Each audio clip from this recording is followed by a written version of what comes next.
What's going on, everybody? Late night Louie getting at you. Hopefully, you just finished watching the Knicks defeat the Indiana Pacers to take a 2-0 lead in that series. I think that's going to ultimately be a good series. I expected to go the way that it's gone thus far. I didn't think the Pacers would be able to win on New York's floor in the first two games. What I do think they're going to be able to do is go home, however, and win. And these injuries are starting to mount for the Pacers or the Knicks, rather. We'll get into that, but so much to cover tonight. There's some things that I forgot to bring up with you guys that we're going to tackle tonight. We're going to go through the NFC East draft, rank them, grade them. That's something we're going to do with every division, and we're going to start with the NFC East. Yes, I'm a homer, so I'm starting with my division, and we'll also talk about the schedule release. So we got information from Adam Schefter yesterday about when that's going to take place. So we'll talk about that tonight as well. And a bevy of other topics. You are locked into the Louie T Network podcast that starts now.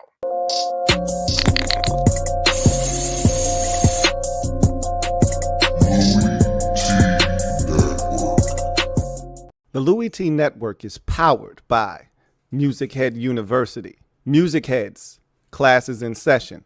Turn me up. Enroll on YouTube now. Link is in the description. Who else could it be but me, your man, Louie T? Welcome to the 417th installment of the Louie T Network podcast. I, of course, am your set man, Louie T. Thank you for joining me. NBA playoffs are in full swing, as we've talked about. Two series are already 2 games into the second round. Both are 2-0 home teams taking care of business. We saw this kind of play out in the first round. Remember, we didn't get a road team victory until like the 12th or 13th game of the playoffs. Home teams were taking care of business very early on. I think you're going to see that trend continue. Boston is up 1-0. OKC is up 1-0. So the home teams are currently 6-0 in the second round. I don't see that changing in any other series except OKC and Dallas potentially. And they're going to have to play a lot better than they did in game one, obviously, if they are to knock off the number 1 seeded Oklahoma City Thunder. Let's talk about the game we just finished watching tonight. New York Knicks taking down the Indiana Pacers and extending that series lead out to 2-0. It's been, you know what has been fascinating with the New York Knicks is I'm a big believer in NBA teams in particular take on the identity of their coach. And to me, this is a scrappy group in New York. It reminds me a lot of the 90s Knicks, except that you don't have a big man that you have to filter everything through, and this group can score, right? They can flat out score the basketball. We saw them get damn near $130 tonight, and that was without Brunson playing the entire second quarter and a part of the first, right? So this group was able to manufacture almost 130 points without their best player playing an entire quarter of this game. So other guys stepped up, and that's been, to me, the most impressive thing about the Knicks thus far in the postseason is that next man up mentality. They've got by far and away the most injuries of any team in the postseason, and they've made no excuses. And I think, again, that's the identity of their coach. One, you got to give them credit for building a roster that could withstand the amount of injuries that they've gone through. And then you've got to give credit to Tom Thibodeau for instilling in his team that ability and that mindset to overcome, to be tough, to be scrappy. You see it play itself out in the fourth quarter of games when they crash the boards. I've always said this about rebounding. As a guy that one of the things I had to do to stay on the floor was to do all of the dirty work, play defense, rebound. That was my thing. And then shoot, right? Those were the things that I had to do to stay on the floor. Rebounding is a want to. Right. That's a thing that is all up to you. It's grit. It's determination. How bad do you want it? Anybody can go out and rebound. The ones that end up doing it the best are the ones who want it the most. And the Knicks want it more in the fourth quarter of games than the opposition. And you see it again, time and time again. But tonight, I thought it was more on display than ever before because in the Sixers series, Joel Embiid, they had a built-in excuse. Joel Embiid was playing on one leg, and so they could crash the boards at will, do whatever they wanted to do, and have at it, right? There's no excuse for Indiana being outboarded in the fourth quarter in crucial moments of the game like they did tonight. That's just the Knicks wanting it more. Period. End of discussion. They want the basketball more than the Indiana Pacers do in those crucial moments. And the depth of the New York Knicks has been so fun to watch, and almost to a certain point impressive, but what a surprise. I mean, Precious Achiuwa coming off the bench, he was outstanding tonight. He got one of those big boards down the stretch that I was talking about. He poured in. I don't know if he made it to double figures or not tonight, but he was damn close for a guy that really hasn't gotten off the bench most of this postseason and has been thrusted into the lineup due to some injuries. But they didn't expect Jalen Brunson to go down tonight. They didn't expect OG Anunoby to go down. Speaking of OG Anunoby, he damn near had 30 points before he got injured, and he missed the entire fourth quarter, right? So, again, like, guys are stepping up. We know what the Villanova trio is doing of Hart, Brunson, and DiVincenzo, but it's the other guys that are stepping up. It's Hartenstein almost having a triple-double tonight. It's OG Anunoby stepping up with 28 points before he went down with the injury. Hopefully it's not serious. You hate to see a guy that was just really getting into a rhythm, had a great game one, and then had an even better game two. And you hope they said it's the hamstring. It looked like the hammy. I hope it's not serious, but anytime a hamstring gets involved, that's normally going to be some time. You're looking at 2 to 3 weeks a lot of times with a hamstring. Hopefully it's not serious, but that's going to be a devastating blow if he can't go the remainder of this series. Other guys are going to have to step up like they did tonight. It's a lot easier to get Precious Achiuwa to step off the bench and give you what he gave you tonight. It's a lot easier to get, and you got nothing from Deuce McBride tonight. So you hope he steps up, moving forward. But it's a lot easier to get the bench bums involved at home than it is on the road. Indiana's bench bums show up no matter where they are. So I expect them to play even better at home. And I think ultimately that'll be the difference on the road in Indiana. I don't know if this thing will come back to New York tied at 2. I doubt it. I think Indiana will get one at home. I think the Knicks will get one in Indiana, and the Knicks will put them away. I said this was a 5 or 6 game series. I think I called 6 before this thing started. I think I like 5 just because I don't like the Knicks having to go back to Indiana for game 6, because if that happens, unlike the 76ers where the 76ers crowd allowed the Knicks fans to come in and infiltrate, that will not happen in Indianapolis, right? That will not happen in Indiana. There will be a distinct home court advantage. Those fans will be juiced up when they see the New York Knicks name on the marquee. It's going to bring back memories of those 90s and early 2000s series, and they're going to show up and show out. So believe you me, it's going to be a different environment come games 3 and 4, and we'll see what happens with all the injuries. How's Brunson's foot? How's Anunoby's hamstring? They've done it without Bogey, who's injured. They've done it without now Mitchell Robinson, who's out. Now Anunoby could be out. You did it without Brunson for a quarter, and this team just keeps coming at you. And they're so scrappy, man. It's hard not to root for this Knicks team, but it's going to be a fun series. I think Indiana will win game 3. The question is, can they get games 3 and 4? If they lose game 3, obviously the series is over, right? You got to get 3 to get you back in the series, and then 4 will be important because they've proven they've gone to New York and they've had leads in the second half of both of the first 2 games, and they just can't sustain it. We'll see. I thought, first of all, I love Stan Van Gundy. He's so much better than his brother, Jeff. Stan knows what the hell he's talking about. I thought they should have gone back to TJ McConnell. He was giving Brunson fits, and he was making him work. And I thought he was starting to get into his head a little bit too, right? He was starting to get chesty. They were mouthing off to each other. I don't know why Rick Carlisle didn't go back to TJ McConnell. And he was getting in the paint, and he was creating for others. He had 11 dimes. 10 of them came in the first half, I believe. I would have gone back to McConnell with about 6 minutes to go in his ball game and rolled it out. I get that Nembhard can shoot, and he had a really good game shooting. He was allowing Jalen Brunson to turn the corner too often. McConnell was cutting his ass off, and he was having to go through McConnell's body to get where he wanted to go, where he was just going around Nembhard. I would have gone back to TJ. Maybe that's one of the adjustments that you see in game 3 is that down the stretch, he goes to TJ McConnell and leaves him in the game. I thought he should have gone back to him, but that's nor here nor there. Knicks are now up 2-0. I don't think the series with the Celtics and the Cavs is a series at all. I told you, I wouldn't be shocked if they swept them. I still want to see the Celtics assert themselves. To me, if they really want to show me that they're serious, and they don't have to do this, it won't move the needle all that much, but sweep them, right? You're superior to the Cavs. They're not as good as you. They're not even close to you. Mop the floor with these dudes in 4 straight. Get it over with. Get you some rest. See if you can't get back the unicorn and have him ready for that Eastern Conference Final Series. Don't waste time with the Cavaliers, right?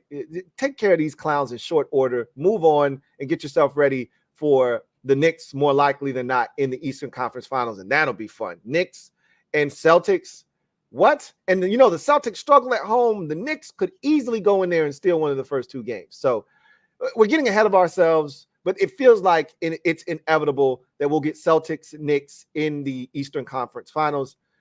Out West is going to be interesting because Timberwolves seem to have, let's talk about that series. Wow. Like, I was so wrong about game 2. I thought that the Nuggets would bounce back in game 2.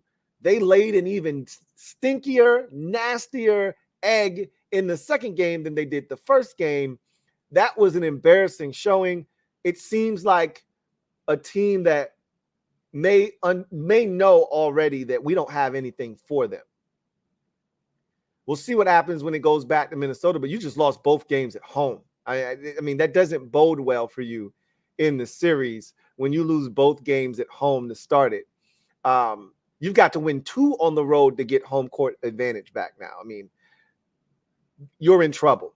All right. So now that kind of feels like that's Minnesota's series to lose at this point. And I don't think they have any answers for the length. And I talked about this going into the series. Minnesota is the best defensive team in the NBA for a reason. They've got length. They can switch everything. They've got perimeter defense. They've got guys down low that alter shots. They can shoot the 3.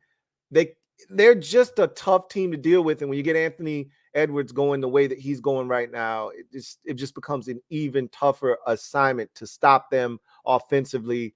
And I don't know if this could be a sweep, which is crazy. The defending champions could be swept. That's unbelievable to me. Like, my brain doesn't even compute that. It almost doesn't even make sense to me right now that they're down 2-0 in the manner that they're down 2-0 and how badly they've been dominated. Something tells me they're going to fight back on the road because everybody's counting them out and they expect this series to just be a formality at this point. Something tells me they'll fight back on the road. But boy, game 2 did not look good at all. I still don't know how you come back and win this series. I've seen teams come back from a 2-0 deficit, win the series. It's just rare that the team that loses 2 home games does it. I've seen teams go down 0-2 in a series with the 2 games being on the road to start and then go home, win 2, come back and win the next 2. We saw it in the NBA Finals 2 years ago when the Bucks were down 2-0 to the Suns and then they won 4 straight, right?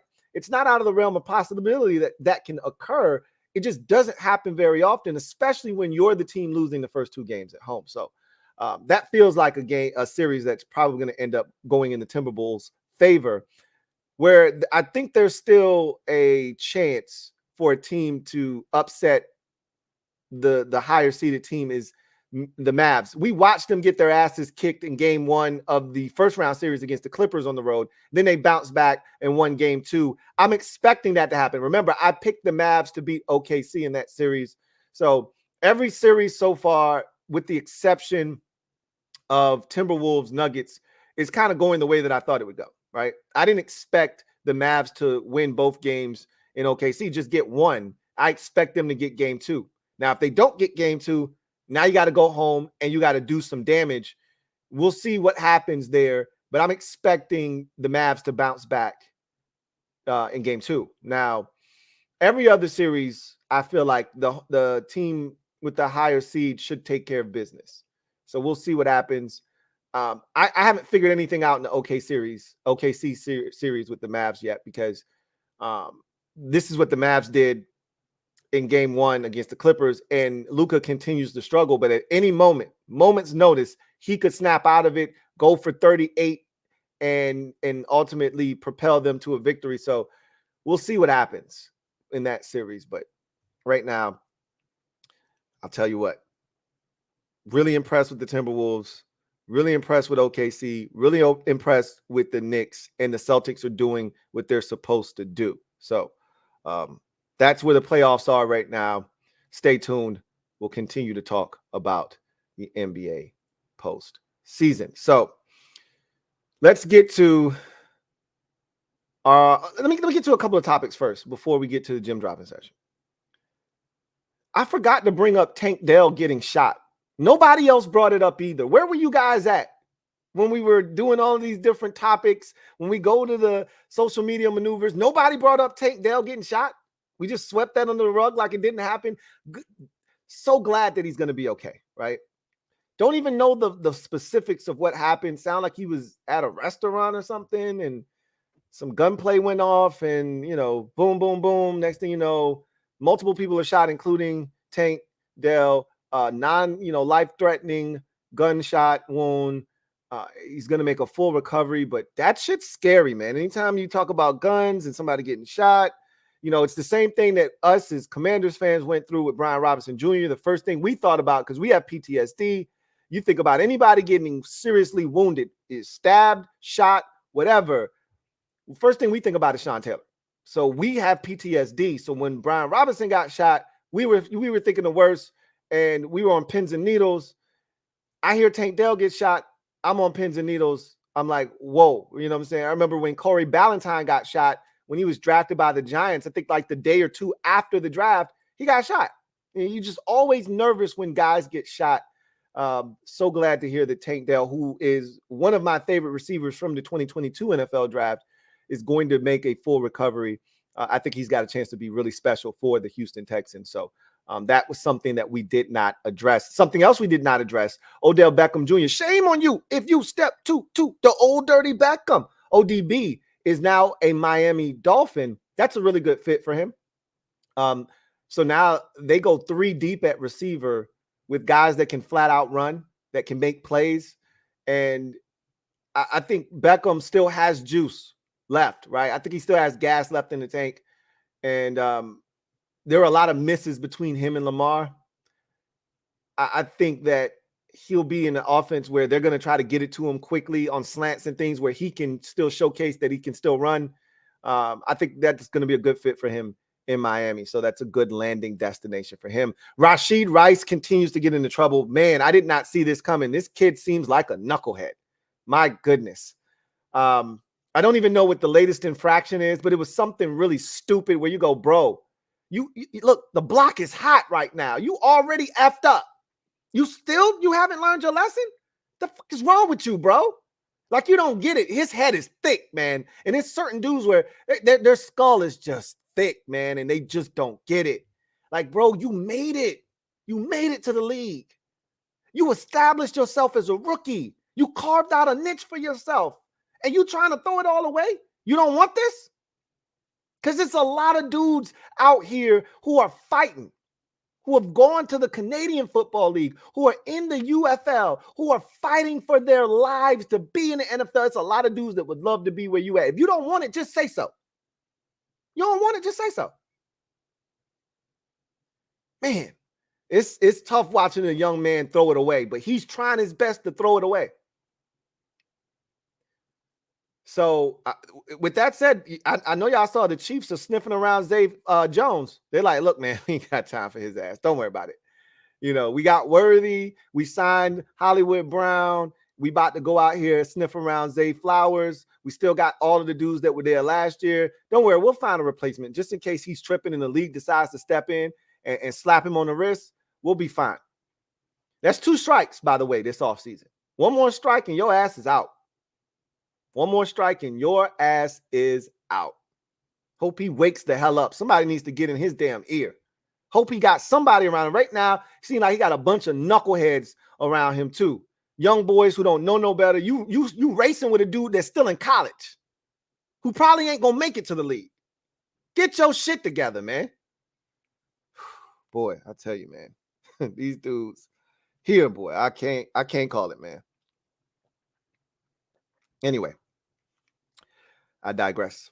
That's right, assaulting a photographer. What are we doing, bro? Thank you, Miss P. What are we doing? Anyway, I digress. Let's get to what most of you are probably here for, and that's the gem dropping session. Let me drop this gem on your melon. Open your mind, let your conscience be free. You're now rolling with your man, Louie T double E. Let me open you up. Thinking a little bit. So, I had a chance to really analyze the drafts of all of the teams in the NFC East. And I honestly, upon further review, it's actually a really good draft, top to bottom in terms of the entire division. And we're going to get into that in a second. And we're going to do this for every single division in the league. So we'll go through all of these divisions, but we're going to start with the NFC East. I'm going to give you my thoughts on every single team's draft. I'm going to rank them, put them in order, and give their draft an overall grade, right? So let's get into the proceedings this evening. And we're going to start with the New York Football Giants, the G-Men, right? So, you know what's crazy about the Giants draft? Initially, I thought that this was an ass-tastic draft. Like, I don't love it, right? And part of that was because it's just not a lot of players. It's a condensed draft.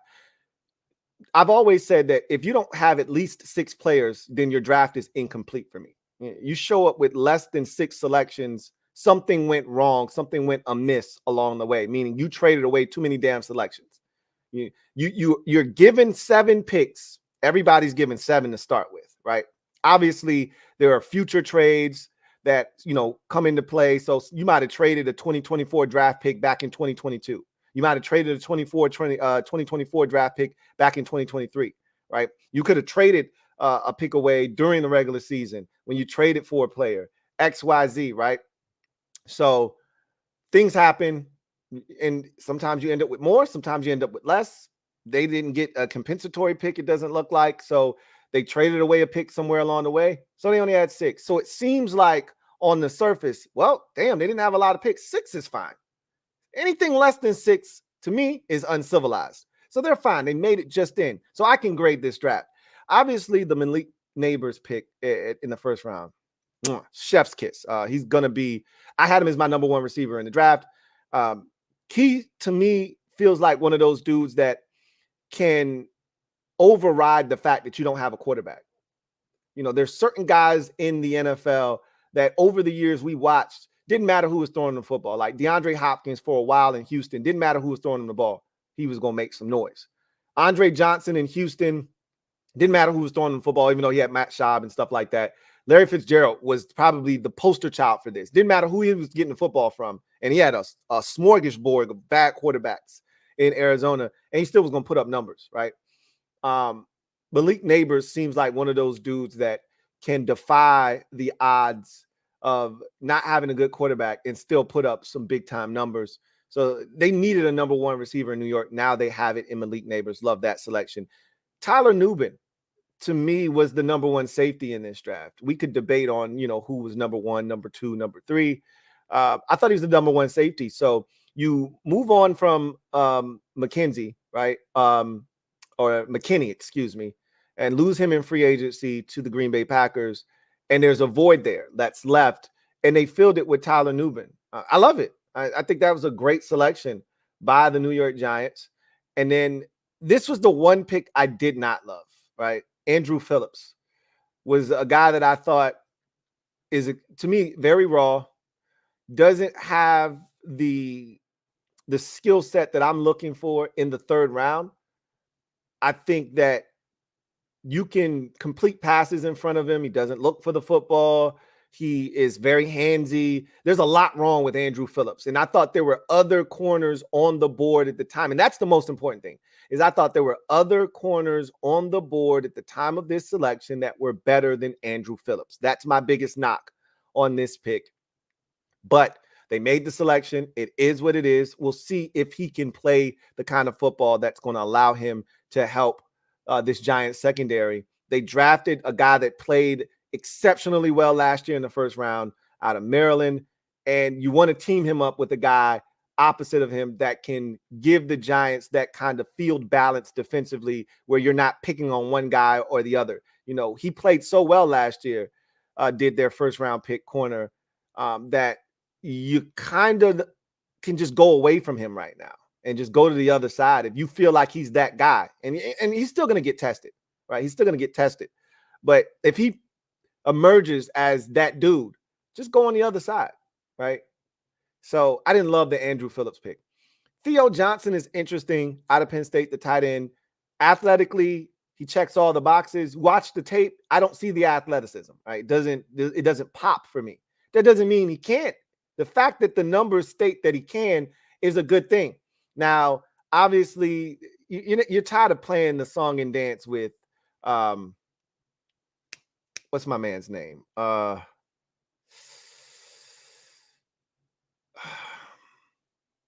Waller. You're sick and tired of playing that game with him. Are you going to retire? Are you going to play?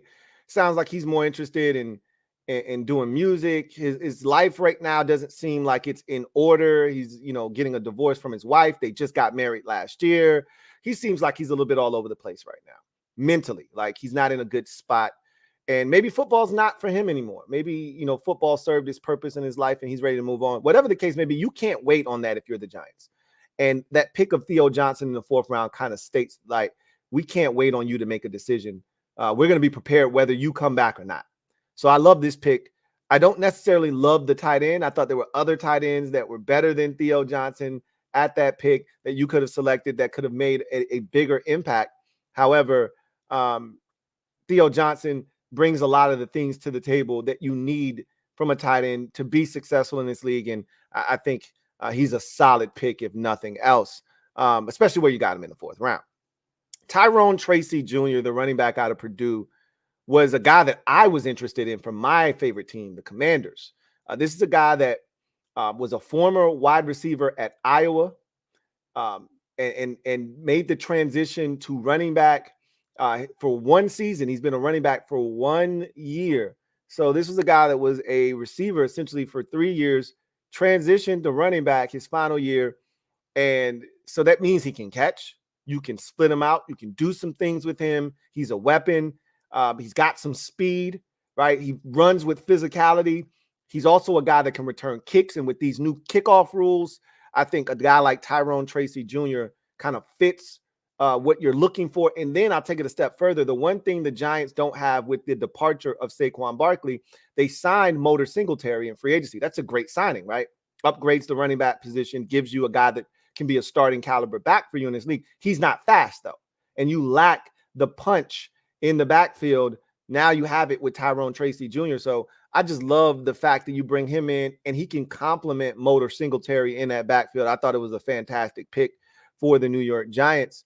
And their last pick, Darius Amusau out of UCLA, just a backer you throw into the mix. Hope that he is able to give you quality snaps on special teams. And if he ends up getting into the lineup at some point, cool beans. If not, he ends up being a core special teamer. You're fine with that. So when it's all said and done, I actually thought this was a really solid draft by the Giants. Just not a lot here to chew on, but it's 6 picks. It's fine, but you're used to seeing teams with 7, 8, 9 picks. They had 6. I thought they did really good with the 6 picks. I liked 4 out of the 6 picks. So that's a good hit rate when you draft 6 players. I think this is a rock solid B for the New York Giants. But a B puts you in 4th place in the division in terms of the draft. So I think it's a really solid draft for the Giants. Again, I just think that everybody else in the division had a better draft. Not that the Giants draft sucked, just everybody else had a better draft. That's kind of how I feel. So let's get to the next draft. and that belongs to the Dallas Cowboys. So, there was a lot to be made about the Cowboys draft. And a lot of people, including myself, was a little critical of the Cowboys for not taking a running back. And we'll talk about that a little bit later on in their breakdown. But let's go through these picks quickly, the ones that stood out to me. So we'll start in the first round. Tyler Guyton. They traded back, picked up an additional selection, and took Tyler Guyton. I love it. Some people were critical of this selection. I love the fact that they got a tackle, right? You traded away Tyron, or you allowed Tyron Smith to leave in free agency. And yes, you drafted the kid Smith, a year ago, 2 years ago now?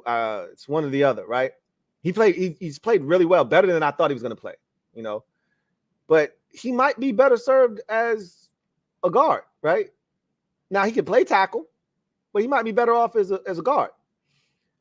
Meanwhile, Guyton can come in and play tackle for you. He can play guard for you if you want to kick Smith out to tackle, and Guyton can come in and play guard until you're ready for him to take over at tackle.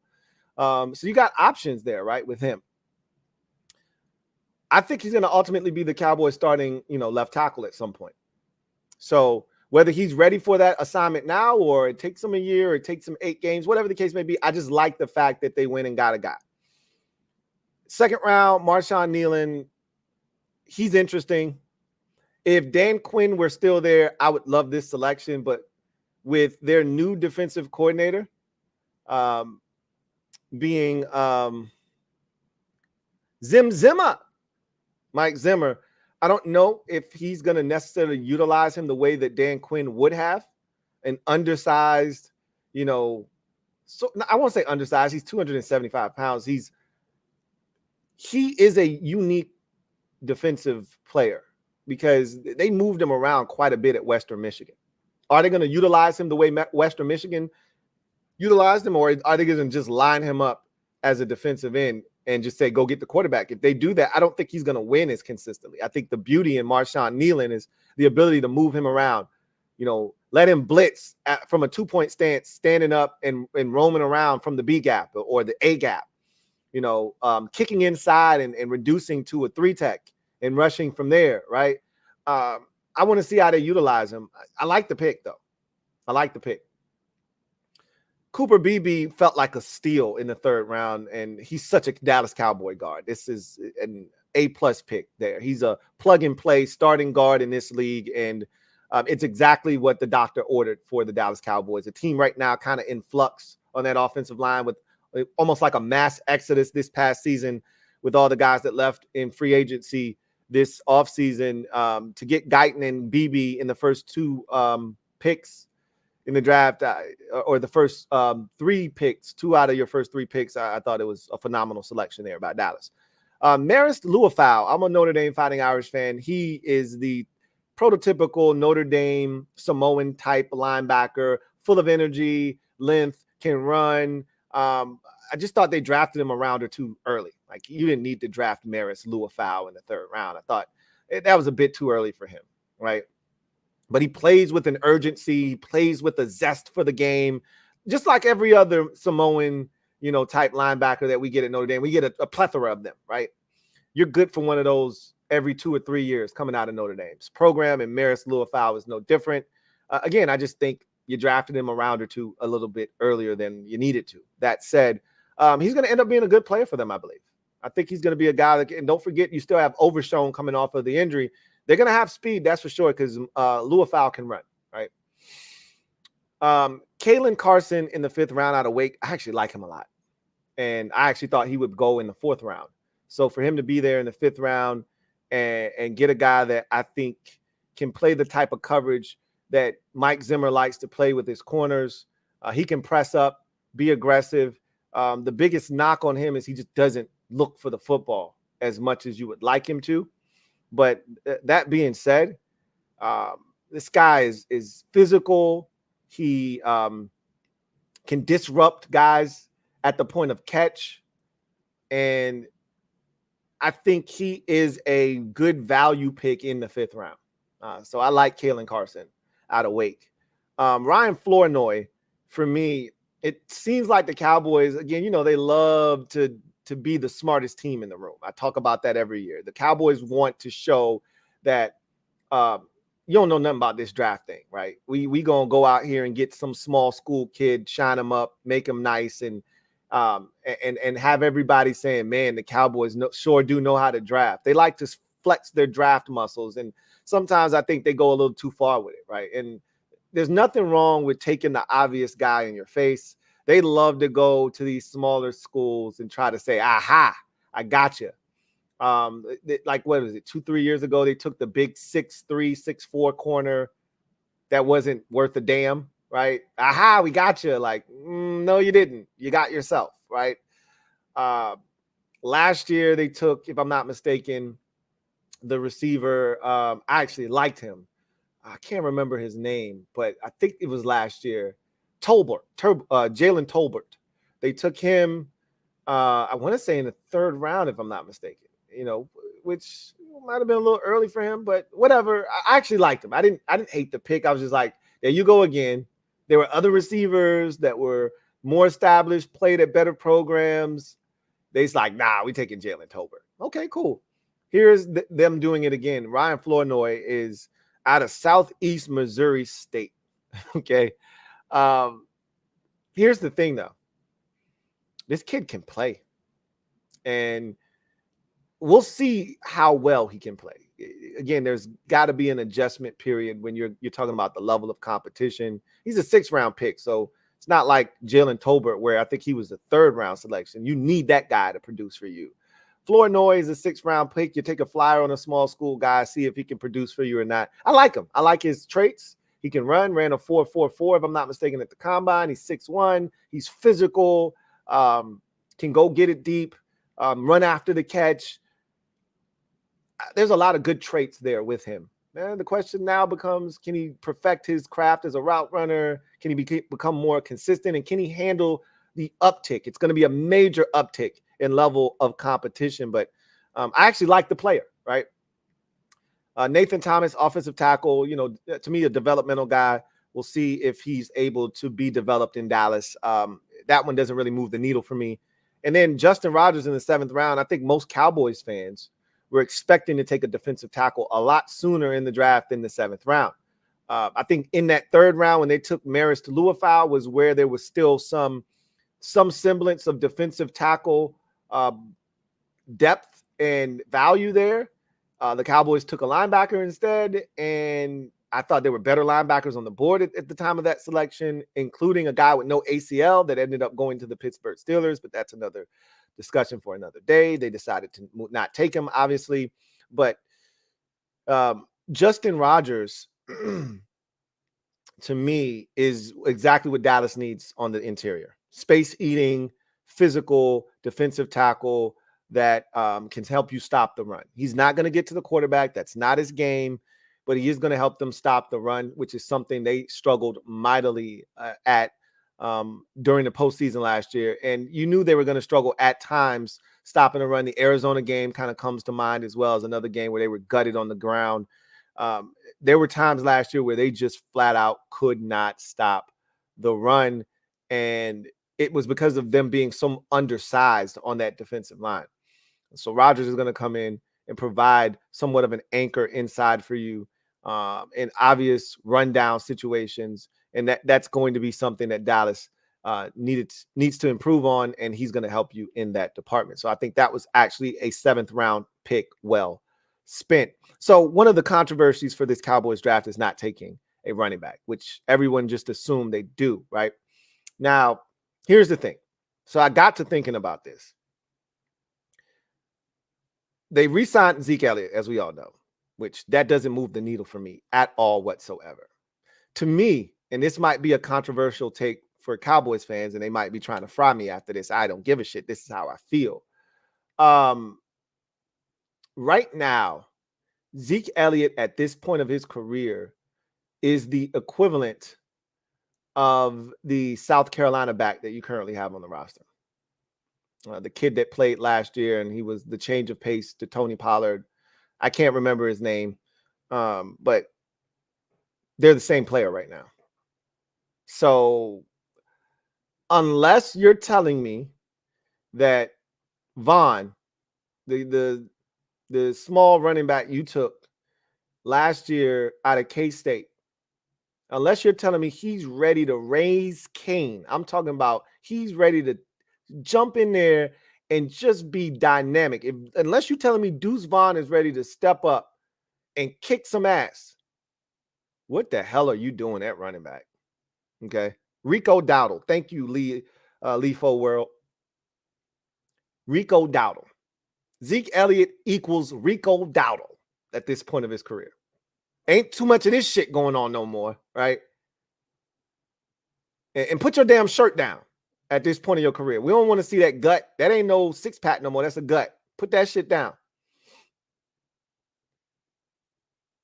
If you're not telling me that Deuce Vaughn is ready to pick up the load and pick up where Tony Pollard left off, and I know Tony wasn't as impressive last year, but if you're not telling me he's the juice in that running back room, he's the guy that's going to give you a little bit of oomph.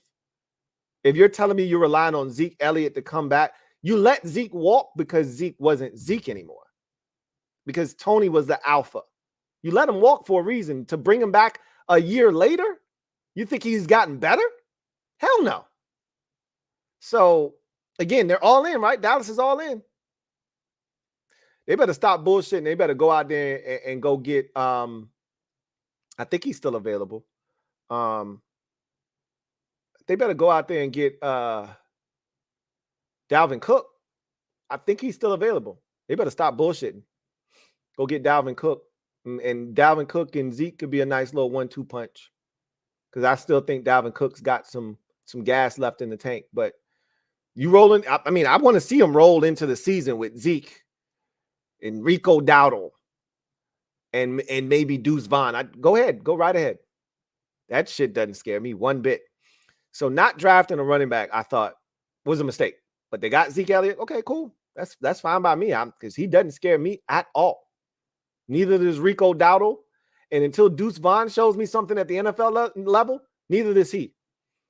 Overall, though, outside of the 2 7th-rounders and Maris Louie-Fowl, I actually thought this was a really solid draft. And I actually liked their final pick, Justin Rogers, because he fits a need that they had. So really, Maris Louie-Fowl in the 3rd, overdrafted him. And Nathan Thomas feels like a developmental, offensive lineman. Outside of that, I thought this was actually a really good draft by Dallas. This is a really good draft. So, this, I'd put them at like I don't think this is a B+ draft. I think so. Maybe the Giants draft is a B-. This is a B draft here. This is a B draft for me. So they come in 3rd in the division, do the Dallas Cowboys. It's a really, really solid draft, man. I really like what they did. And they pretty much knocked down most of the needs that they had to address. I still think that they could have done more at the receiver position. And they clearly think they could have done more because they were sniffing around Zay Jones as well. They didn't get a deal done with him. He's now going to meet with the Chiefs. So I think they could have done more. And they were like, even in the 3rd round, you could have taken a receiver right there. Right. But they didn't. So, because how long do you think Brandon Cooks is going to continue to cook? And you're one Brandon Cooks injury away from, because there's no more, even though he didn't do Jack Diddley Poo Squat last year, at least there was still Michael Gallup. He's no longer there. I guess Jalen Tolbert is ready to step up. I'm guessing that's what they're banking on. Some of the younger guys are ready to then step into that role. But okay, if you say so, we'll see. Anyway, that's a solid B for me with the Dallas Cowboys. We then get to the draft of the Washington Commanders. And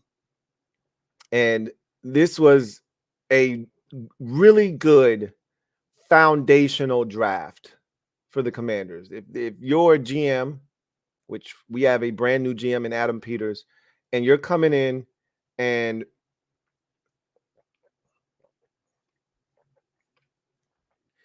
you're trying to set the foundation for what you're trying to build, for the kind of team you want to put together and the kind of guys you want in your locker room. This is the kind of draft that sets the tone. 7 of the 9 players were team captains. This is an athletic group here that they've put together. And this is a very, very good draft class if you're a Commanders fan. So starts out with Jaden Daniels. I don't really need to really elaborate on the impact that he could potentially have here. Washington has not had a franchise quarterback, I'm going to say, since Kirk Cousins, but even, using Kirk Cousins as the last franchise quarterback is not doing the term franchise quarterback justice here in Washington. We haven't had one since Joe Theismann back in 1985. So Jaden Daniels, while a lot of people are going to try to put that burden on his shoulders, that young man just simply needs to come in and play his game. Just continue to do the things that he did last year as the Heisman Trophy winner at the NFL level, and he'll be just fine. And we know what he can potentially be, not just in this division, but in this league. So that's a massive pick for the Washington Commanders there in the first round. We know the Commanders had 6 picks in the top 100. So they had a significant opportunity to do some serious damage and improve their roster tremendously in one draft, right? Really give themselves a springboard to kind of leap into this upcoming season and give them a fighting chance to compete right away. And getting the guy that they got in the second round and Jerzon Newton, the defensive tackle out of Illinois, was a steal. Like I said, he was my second best defensive tackle in this draft. I thought he was a first-round pick. And in a normal draft, I've already said this a million times, he would have been a first-round pick.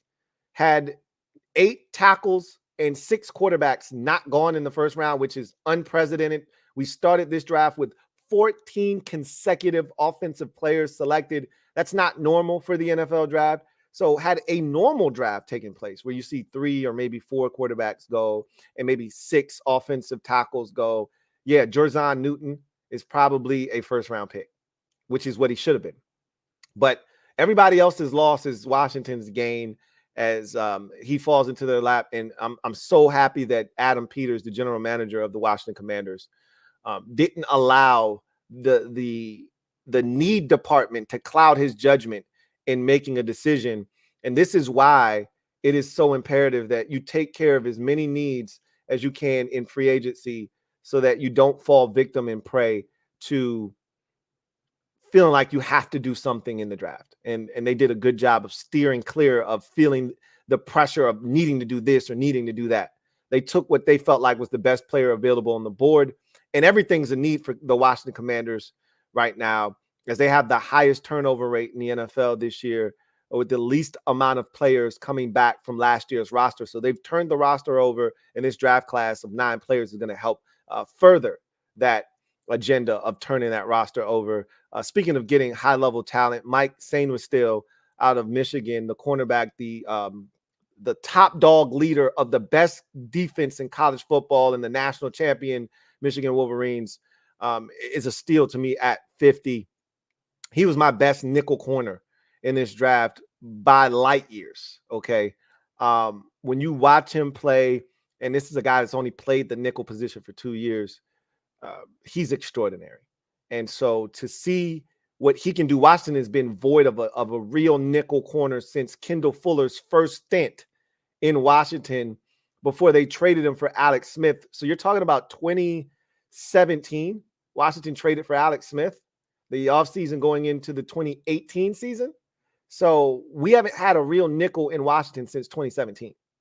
So Mike Sainristil is going to come in and give them something we haven't had in over a dozen years, right?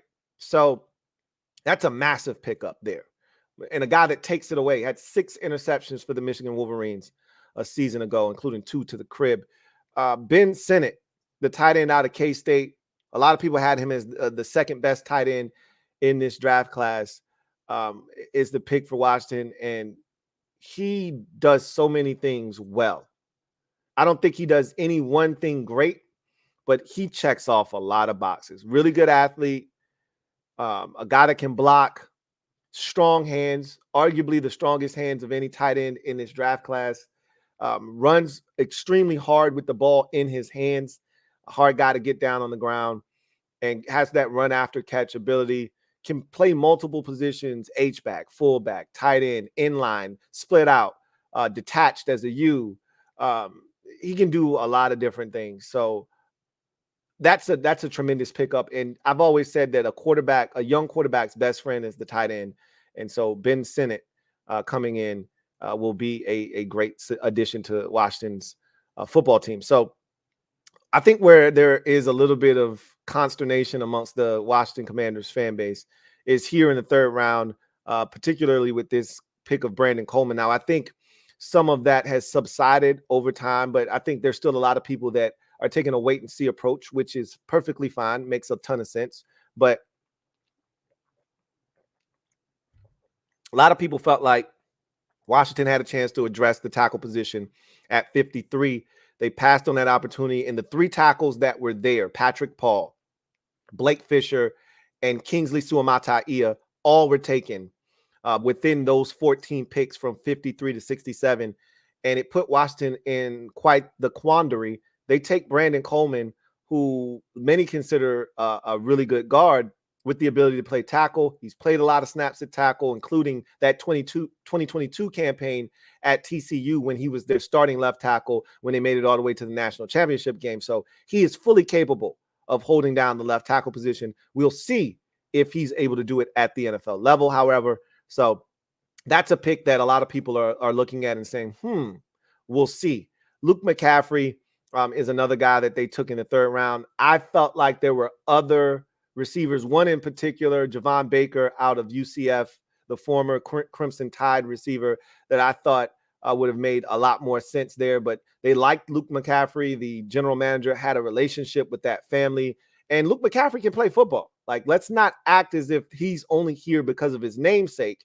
The dude can ball. So I think he's going to be a welcomed addition to the team. But I thought there was a better option or two available. But the one that stuck out to me like a sore thumb was Javon Baker. But we'll see what Luke McCaffrey ends up doing here. It's still a really solid pick. So those were the 6 selections. Obviously, they made the trade with the Eagles, moving back from 40 to 50 and picking up the 50th and 53rd pick. We'll talk more about that when we get to the Eagles draft. But you get to the day 3 selections. There were 3 of them, 2 in the 5th, 1 in the 7th. Jordan McGee, linebacker out of Temple, athletically gifted, can blitz, get after the quarterback, gives you some juice, another team captain. So he checks off a lot of boxes, can run, is physical, tackles, can get after the quarterback. Everything you're looking for in a 5th round pick linebacker. He's going to come in immediately, upgrade the position, and play special teams and learn from one of the best to ever do it. And then he'll probably be able to step in and maybe even start for Washington next season. Speaking of maybe starting next season, Dominique Hampton, 5th round pick. Remember, I mocked Washington, Jordan McGee, and Dominique Hampton, along with Johnny Newton and Jaden Daniels. So 4 of the 9 picks I actually mocked in my Washington Commanders 7-round mock draft, if you can believe it. And Dominique Hampton in that exact pick. Now, Washington originally held the 159th pick, I believe. And so they ended up trading back, or it might have been 153rd overall. They traded back in that trade with Philadelphia. And so they moved back a little bit, but they still got him in that same vicinity, right? Where I thought they would. This is a height, weight, speed specimen. He looks exactly like Jeremy Chin, who Washington signed in free agency, 6'2", 215, ran a 44, I think it was a 4.4, 540, explosive, like a 40-inch vert, just a physical freak, right? Checks all the boxes. Will come down and hit you, can run down the field with tight ends and play coverage.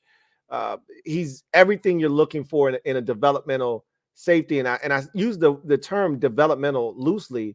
This is a 6-year player at the University of Washington. So again, another one of these super seniors, guy with a C on his chest, going to come in here, work extremely hard, kind of set the tone in that locker room.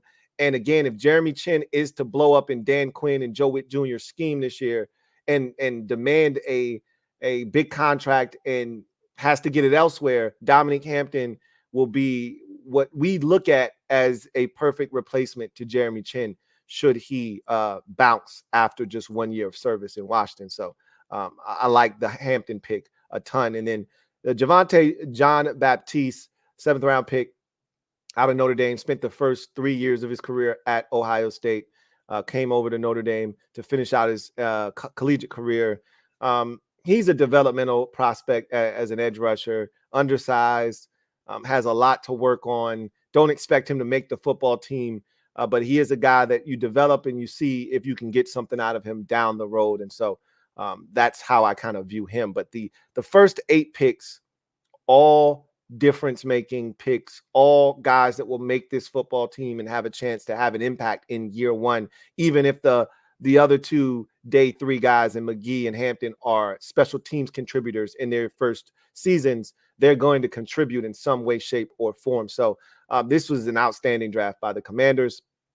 I think they are the second best draft in the NFC East this year. This is a B+ draft, as I've talked about already. I think this is an outstanding way to start off the Adam Peters, Lance Newmark administration in Washington.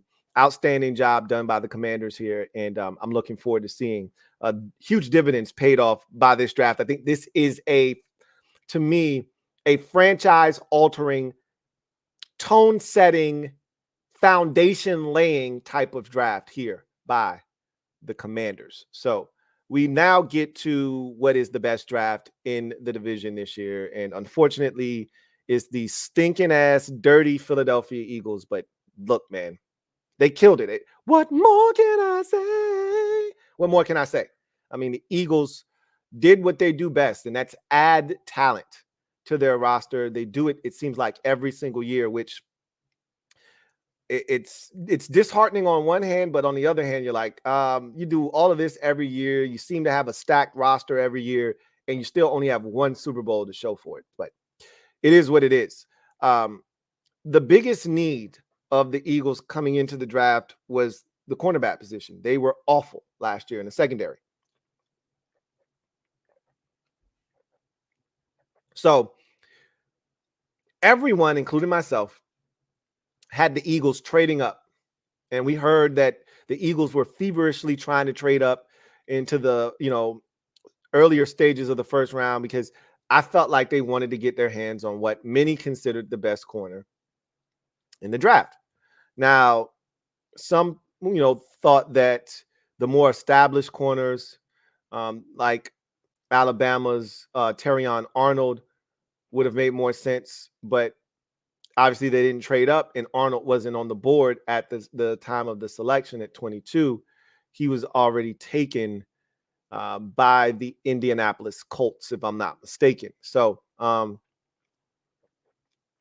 the Indianapolis Colts. Who took Terrion Arnold? The Colts took Latu. Somebody else took Terrion Arnold. Was he on the board? All of the corners might have already still been on the board. I think the Eagles might have broke the seal on the corners in this draft. And I think Terrion Arnold went later because I don't think we saw a corner come off the board until Quinyon Mitchell. They got what everybody perceived, not everybody, what most people, including myself, perceived to be the best corner in the draft, in Quinyon Mitchell. I didn't think this was a particularly great cornerback draft class. One of the few guys that I thought had a chance to, stand out above the rest was Quinyon Mitchell. And somehow these nasty, dirty, Dick Dastardly Philadelphia Eagles end up getting him and not having to move. Like, if they had to go up and they had to give up picks to get him, I would have been cool with that. Like, the fact that they got to just sit tight and he fell into their lap, it was like, man, are you kidding me? Like, that pissed me off. But it is what it is. They got a steal, I think, at 22. They weren't supposed to be able to sit tight and get the best corner, arguably the best corner in this draft class. But that's exactly what they did. And he's a classic traditional zone cover corner. He can play man to man, but he's one of those guys that when he keys quarterbacks' eyes, he's able to plant and drive and go get the football. And you're talking about one of the best defensive coordinators in NFL history. And Vic Fangio coming on board. And so you're giving him arguably the best zone corner in the draft. I mean, that's crazy to me.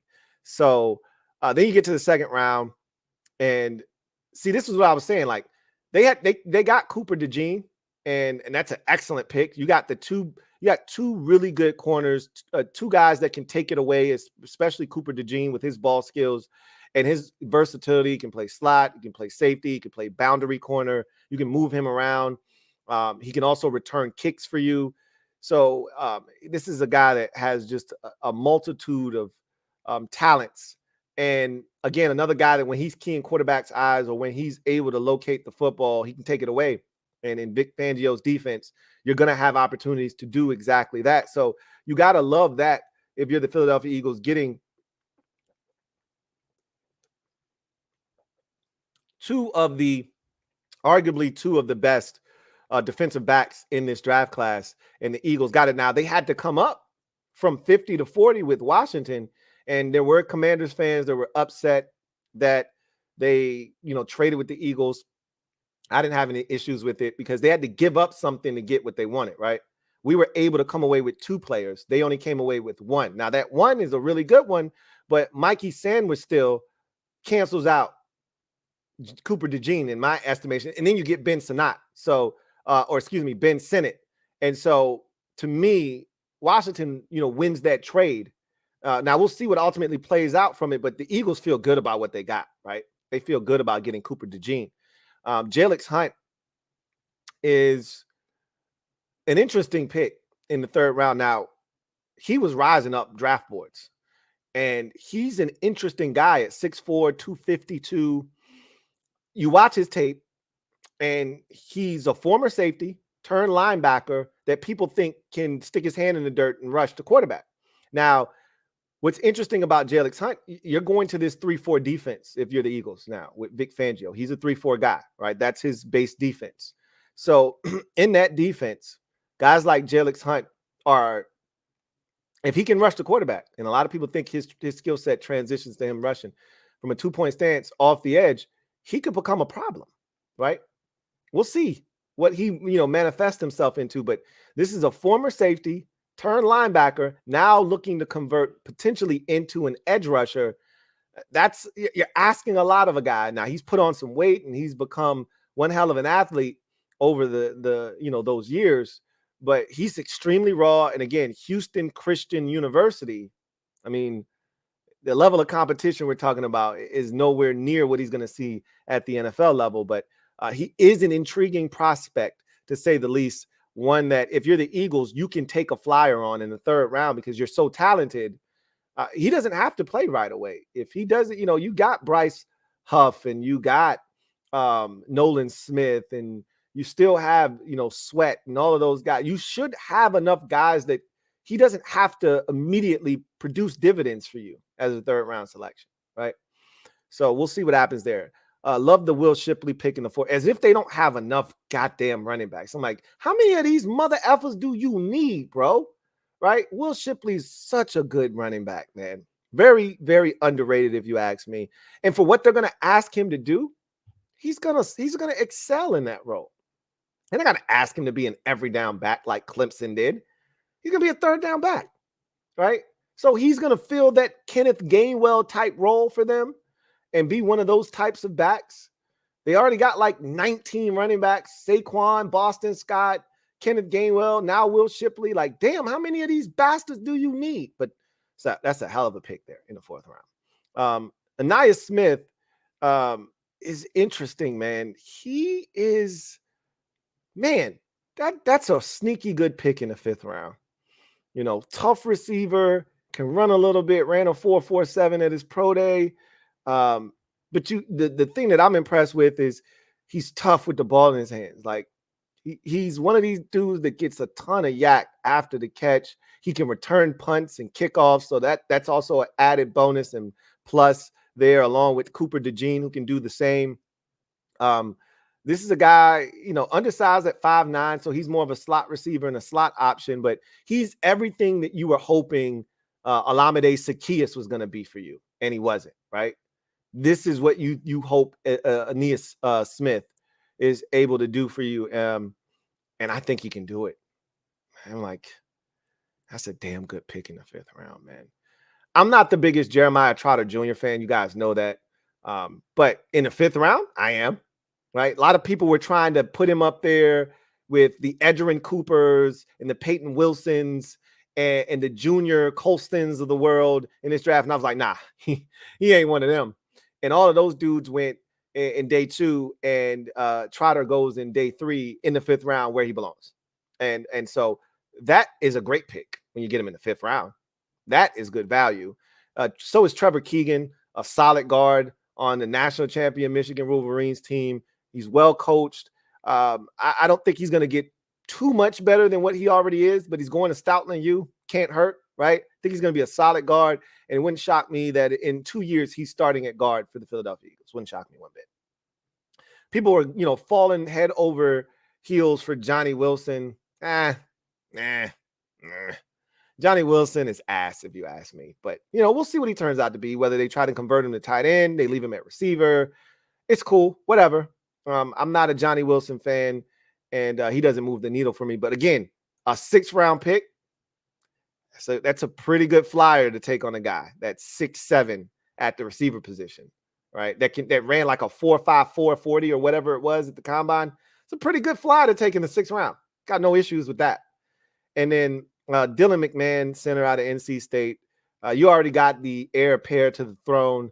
And Cam Jurgens, who you drafted 2 years ago out of Nebraska, who's going to slide in from guard to center, which leaves a guard position open, which is why Trevor Keegan, might end up being a starter in the next year or two. But Dylan McMahon is a guy you bring in, gives you some depth on that offensive line. And so when you total up the damage here, God, I hate the Eagles. This is a fan-effing-tastic draft. God damn it, this is a good draft, especially for their roster, where they are and how they're trying to win. They checked all the boxes. They pressed all the right buttons. And if they get guys to come in and perform at a high level immediately, it'll keep them towards the top, not just of the NFC East division, but the top of the conference. All right, now they got a lot of questions to answer as far as the coaching staff and how these guys are going to gel and mesh, and how some of the different philosophies that they're bringing in here are going to mix with the guys that they already had on the roster and the guys that they're bringing in and all of that good stuff. But on paper, they did it again. This is an A- draft by the Philadelphia Eagles. Pretty damn good stuff, man. Pretty damn good stuff. So that is, and they're number one. Obviously, they're the number 1 team in the division. So that's ranking the NFC East drafts. Eagles, number 1 with an A-. Commanders come in 2nd with a B+. Cowboys come in 3rd with a rock solid B. And the Giants come in 4th with a B- draft. So I thought the entire division actually had a really strong draft. So we'll see how it works out for all the teams in the division. So I want to start this social media maneuvers segment off by first alluding to the fact that if you're out there and you want to have your comment read on the air, use that hashtag LouieTLive to have your comment read on the air if it is pertinent. If we have enough time, we'll get to some of those comments in the comment section. No guarantees, like Chico the Barge, no guarantees. But if you use the hashtag and we have time, we'll get to it. But if you want to ensure that your comment is read, there's only one way to do that, and that's to use the super chat function. Use super chat. You go straight to the front of the line, and you assure that your comment is addressed and that we discuss it. So with that said, before we get into some of the supers, and we have a few supers and a couple of comments here to address, I wanted to throw this out there. We have some information about the schedule release. So Ben Fisher put this out, and he writes for the Sports Journal. All right. So he got the information first about the NFL schedule release. There were so let me address this right now, because there were some people that had talked about the schedule release, and they said, I thought it was going to be on Thursday, and I didn't know where they were getting this information from. So reportedly, NFL teams were expecting to have the schedule release this Thursday. So let me read these series of tweets from Ben Fisher. So the first tweet that he put out stated, news, NFL schedule release set for prime time on May 15th, 6 days later than most teams expected. So he writes for the Sports Business Journal, does Ben Fisher. He does a phenomenal job. I've read several of his articles over the years, and he usually covers things like this, right? Things that have to do with money, ratings, things of that nature. He's all over that kind of stuff. So 6 days prior would have put that on the 9th. The 9th is this Thursday. So the league was expecting, or the teams around the league were expecting the schedule release on Thursday this week, tomorrow, right? Clearly that is not happening, okay? Then he follows up that tweet with, the full NFL schedule is currently slated to be released at 8 p.m. on Thursday per memo to the teams this afternoon from executive Hans Schroeder.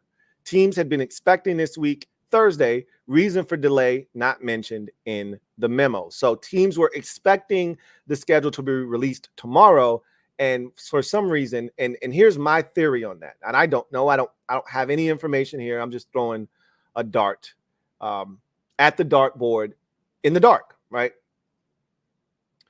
Do you know how hard it is to put together? I don't think people understand how tough it is to put together an NFL schedule, because there's so many moving parts. All right, who's having a concert at a stadium? You know, the Jets and the Giants can't be playing at the same time because they share the venue, so they can't have home games at the same time on the same week, right? So you got to play around that. You know, you got teams sharing venues. You got to manage the bye weeks. All right, you got to put everything together. You got to make it all make sense. So, and then you got to make sure that the last week of the season, every team is playing a team in their division, and you got to map it all out, and it's got to all make sense. And then you got the overseas games, and you got all of that stuff, and so it's a lot of moving parts. Baseball games that you have to take into consideration, and you know, this and that, and then the basketball season will be starting up, and not that that's a big deal, not like baseball at least, but there's a lot to consider. So I think they might have ran into one or two snafus with the schedule as they're continuing to put things together, and they just needed a little bit more time. So they pushed it back. I thought it was going to be next week all along. I had told you that already. I said I think it's going to be somewhere in that May 14th, 15th, or 16th range. I thought it was going to be 16th, honestly, that Thursday.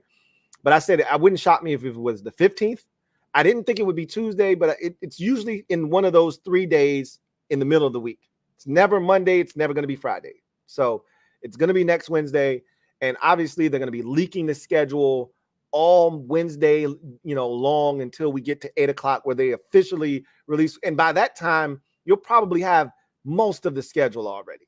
It's almost like filling in the blanks. You can have your week 1 to 18, and you can just start filling it in as the day goes on. You'll probably have 8 or 9 games already filled in, by the time you get to the actual 8 o'clock schedule release. And then you just fill in all the blanks at that point. But I digress.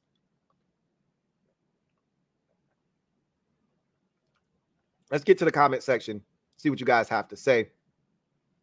We start off with my guy, Christopher McLaughlin. Thank you for the super chat. Greatly appreciate you. Thank you for being a member of the MOBB, my guy, Chris. writes, "Hey Lou, what's up, Chris? Hope all is well with you and the family, and that your wife has a happy Mother's Day. Likewise to you and yours, to your mom, if she's still among the living. If not, um, still enjoy the day and represent and honor your mom. I know there's still a lot of moms that aren't with us anymore, but doesn't change the fact that your mom probably still means a lot to you. So, and hopefully I'll be back once more. If I'm not, I probably won't be, now that I think about it, to wish all the moms a happy Mother's Day. So I probably should do it right now. But I do want to wish every single mom out there happy Mother's Day. And those who are like moms, right? You're an auntie, but you're helping raise your niece or your nephew. Hey, you take a bow too.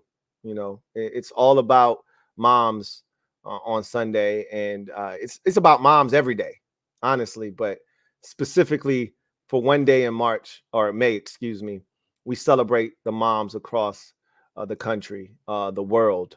And so happy Mother's Day to everyone out there. And same to you and yours, Christopher McLaughlin, man. Happy Mother's Day to anybody in your life that you view as a mother figure. 3 questions. He says, 1 and 2. With Joker winning MVP, do you think he is a top 10 all-time center and top 20 all-time? What and 3 are what are your expectations for Jalen Hurts and the Eagles? As far as Joker is concerned, yeah, I'd have to make a list about, the top 10 centers. I can't imagine he's not already in that discussion already. I can't imagine.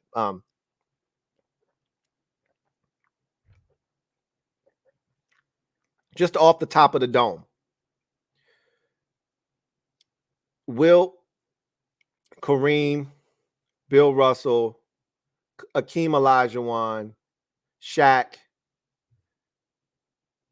David Robinson. A lot of people go back and forth. Is Tim Duncan a power forward or is he a center? I think he's a power forward, to be honest with you.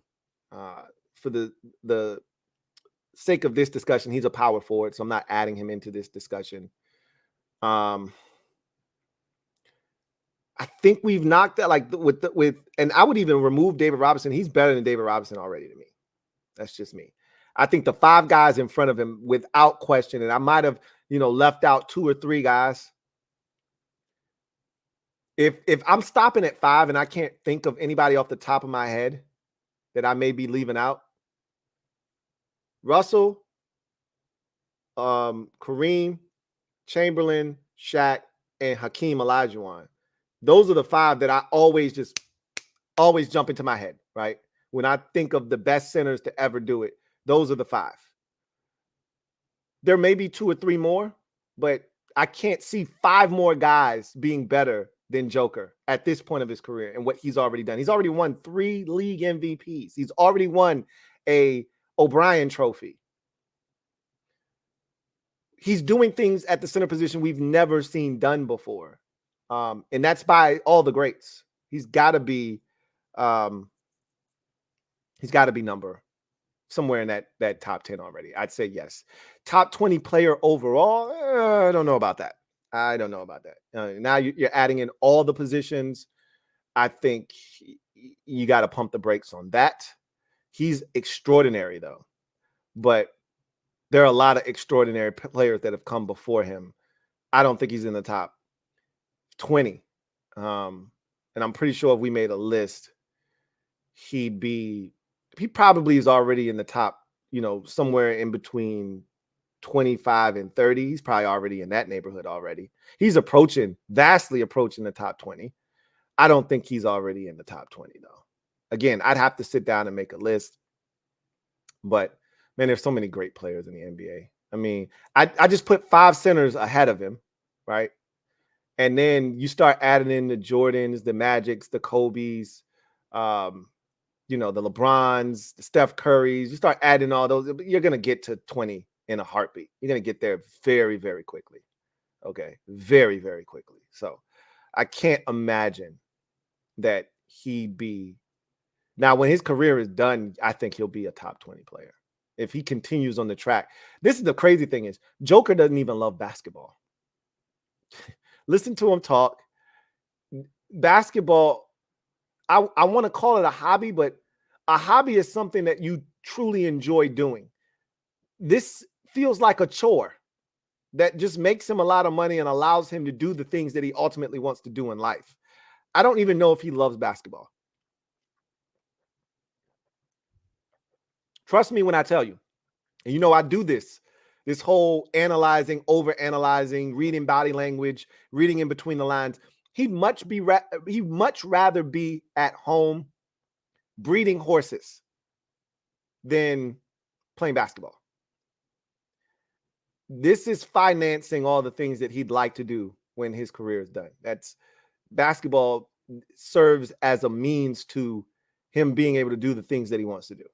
I don't think he necessarily loves basketball and all that comes with it. Press conferences, the commercials, and all the things that he has now found himself doing. He loves the money. I don't think he loves basketball. I could be wrong about that. And to think if he actually truly loved it, not that he would be 10 times better. He's already really good. But just imagine if he was all in on it. Guy's crazy. Anyway, what are my expectations for Jalen Hurts and the Eagles? It's interesting because I don't really know what to expect from Kellen Moore in that offense. And they got the talent. We know that. They got A.J. Brown, and they gave him a new fat contract. And they got Devontae Adams, and he got a new fat contract. And we know their offensive line is always good. They've, lost some of the pieces up front, primarily Jason Kelce. And we know that they're getting older on that offensive line, specifically Lane Johnson. But they're still good up front. They got running backs. They added Saquon Barkley, so you expect the running game to be that much more efficient and effective. You don't see a weakness now that they've cleaned up the secondary. I still wonder, are they going to be able to consistently, especially after trading their best pass rusher, and then they were looking to move Josh Sweat, and you bring in Bryce Huff, but he's an unproven commodity. Yeah, he had 10 sacks last year. That's great. In limited snap. He can't stop the run. So you spent $16 million a year for a guy that is a one-trick pony. And he better be damn good at that one trick. And we're going to find out. We're going to find out if he's that good. Because prior to last year, his most sacks in the season, I think, was 3, maybe 4. So we'll see if last year was an aberration on a contract year or if this guy's a legitimate quarterback bagger, right? We'll find out. But Hurts is going to be interesting. He's going to be really interesting this year because yet another season in which you're giving him a new play caller and another offense to learn. He has never really had continuity in his career. And yet again, you're switching up things. Now, while that makes him more adept at transitioning from one offense to the next and learning new terminology and verbiage, it still doesn't change the fact that you're not allowing this offense to go into a season having already having knowledge of the playbook and now just fine-tuning things. They're learning yet another offense, yet again. And again, while that could be advantageous, it could also be hurtful. So we'll see what Jalen Hurts does. He did not finish the year well last year. I contend that he was dealing with some injuries, and there was just so much disarray around him a season ago towards the end. I don't love Kellen Moore as a play caller, but I don't think he's as bad as people make him out to be. I just don't think he's great. I don't know. They still haven't replaced Shane Steichen is what I'm getting to, right? I didn't think Brian Johnson was a great play caller last year, obviously. And I don't think Kellen Moore is going to be all that great either. So the expectations are going to be high for Jalen Hurts. I really, truly don't know what to expect. They're a wild card, so to speak, because you're expecting them to be good. We all anticipate that the Eagles have this ridiculous roster. They're loaded again. Dallas feels like they've taken a step back. So it really feels like it's their division to recapture after losing it to Dallas last season. Feels like it's their division to recapture. But it also feels like they could be one step away from allowing the rest of the division, i.e. Washington and the Giants. And we don't know what the hell the Giants are going to do at quarterback. Drew Lock could be the starting quarterback for all we know. We've heard rumblings that he's going to have a legitimate shot to compete and potentially start there.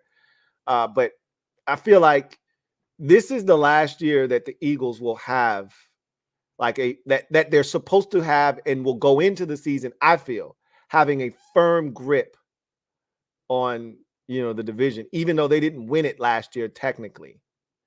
This feels like the last season that they're supposed to have a firm grip.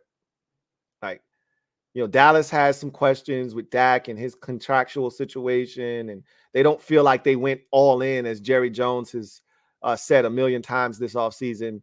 But the Eagles feel like they're trying to win, and I don't see Washington or the Giants standing in their way, right? Don't feel like Dallas has done enough to stand in their way either.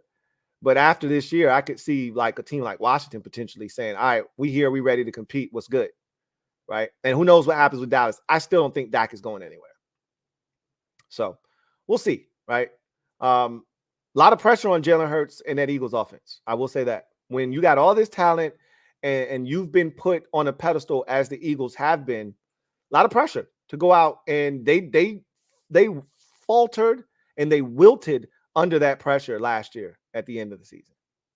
Fingers were being pointed, frustrations boiled over. They were a mess. And we'll see if they cleaned it up enough to where they're able to kind of get back to where they were in 2022. But we'll see what happens.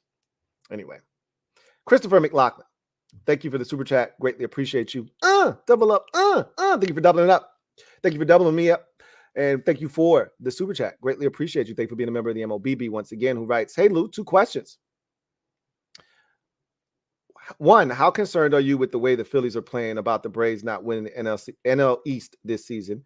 And 2, who is your favorite to win the NFC South now with Cousins in Atlanta, and why? I'm very, very worried about the Philadelphia Phillies. Very. One, first of all, I'm worried about my Braves. Forget about the Phillies and how they're playing. I'll get to them in a second. I was already worried about my Braves because you lose Spencer Strider, who is your best pitcher. We already had questions about our pitching staff going into the season, and then you take the best pitcher away. And so I'm already nervous as is.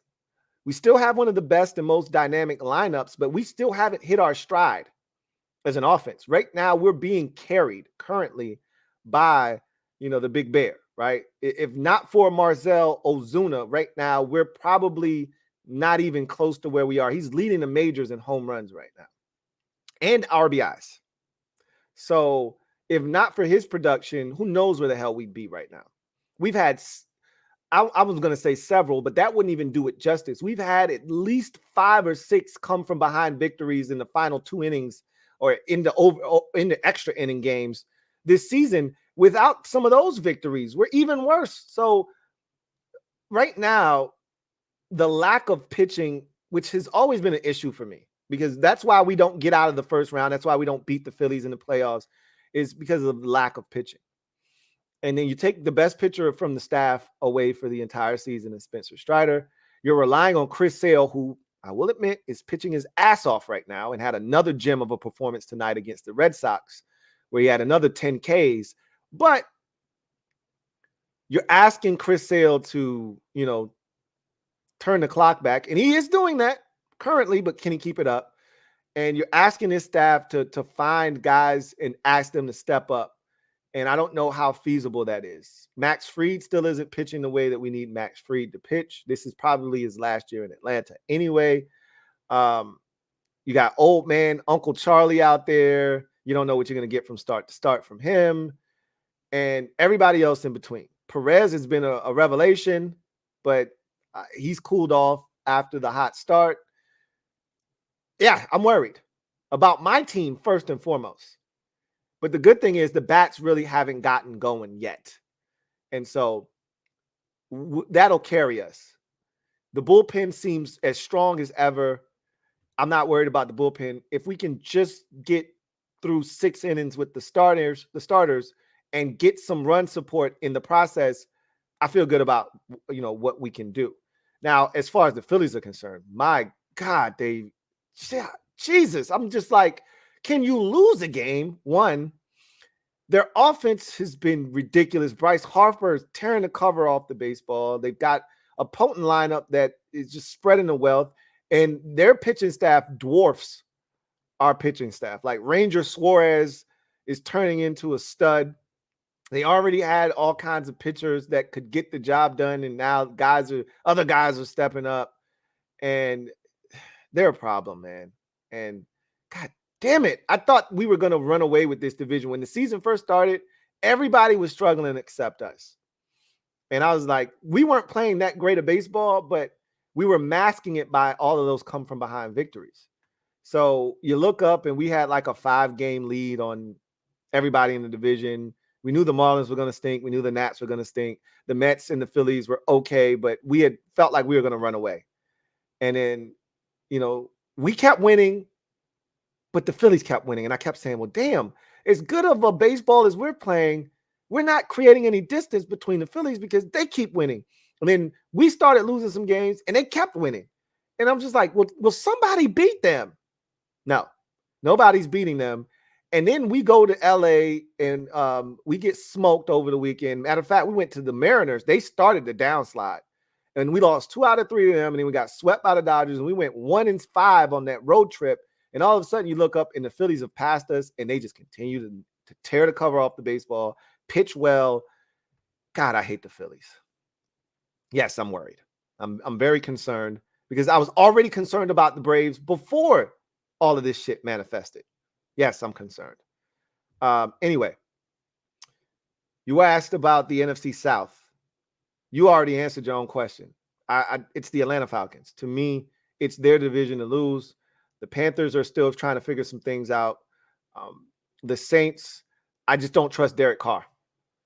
So glad Washington didn't go after him. A lot of fans wanted Washington to go after Derek Carr. He stinks. So they're kind of stuck in limbo. I would not be shocked if at some point this season we actually see Spencer Rattler in a Saints uniform starting for the New Orleans Saints. But that's another story for another day. And in Tampa Bay, who won the division last year, won a playoff game, and almost went to the NFC Championship game, gave Detroit a run for their money. I haven't seen Baker Mayfield play 2 good seasons in a row yet in his career. Haven't seen that happen yet. So with that said, with the fact that we haven't seen that take place, I can't bank on the Buccaneers duplicating what they did, the success they had. And to take it a step further, and this is just Baker's luck, he finds a coordinator in Tampa Bay that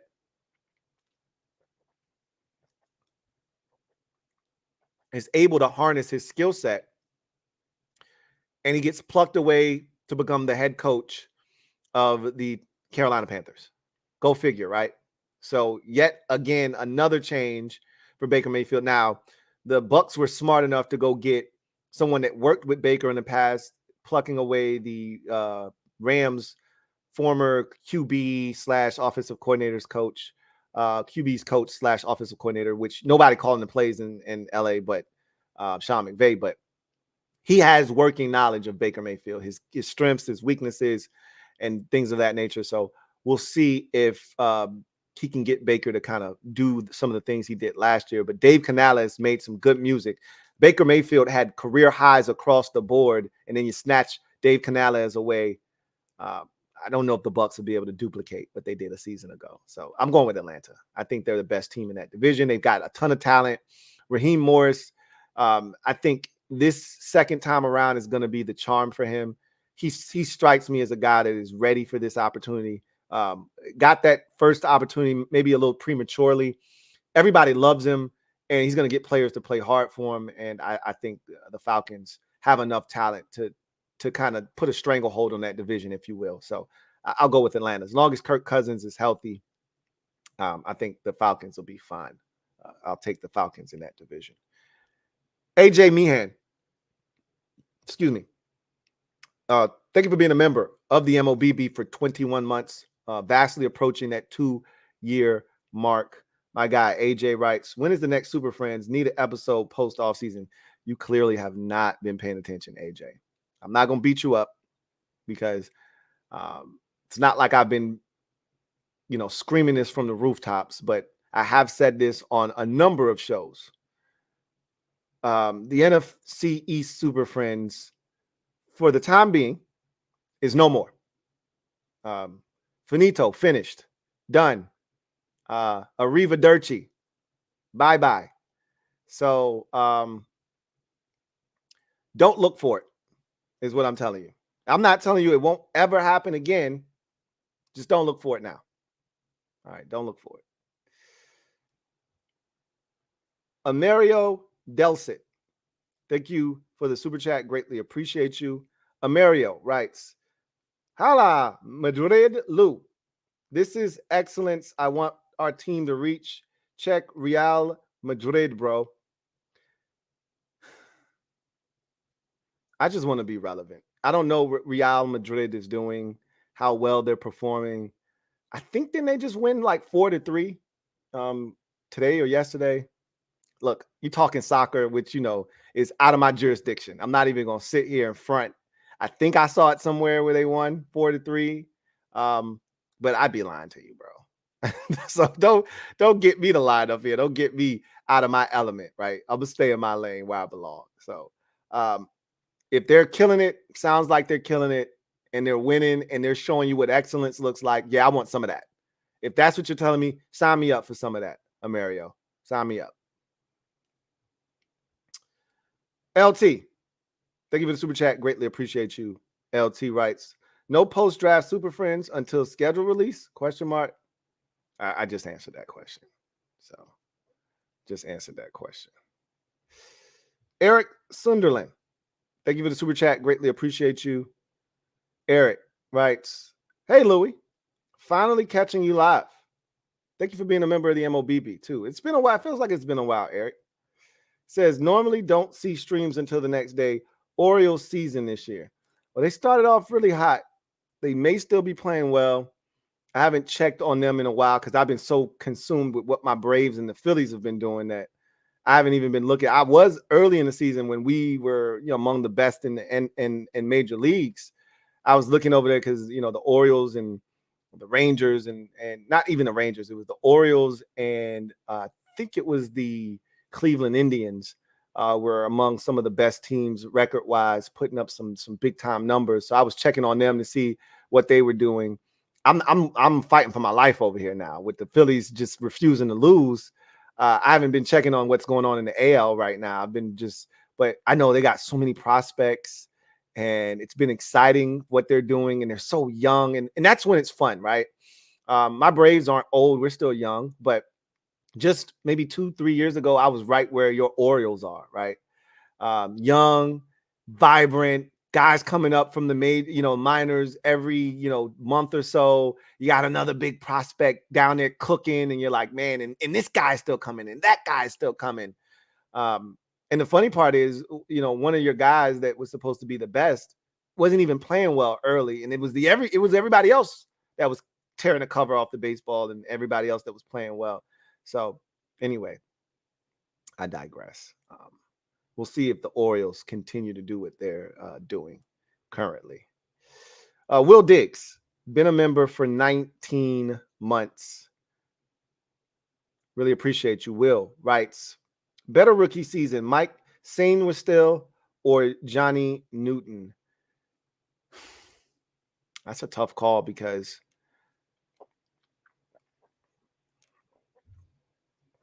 on one hand, I think Sainristil, off of just sheer snaps, I think he's going to play more snaps.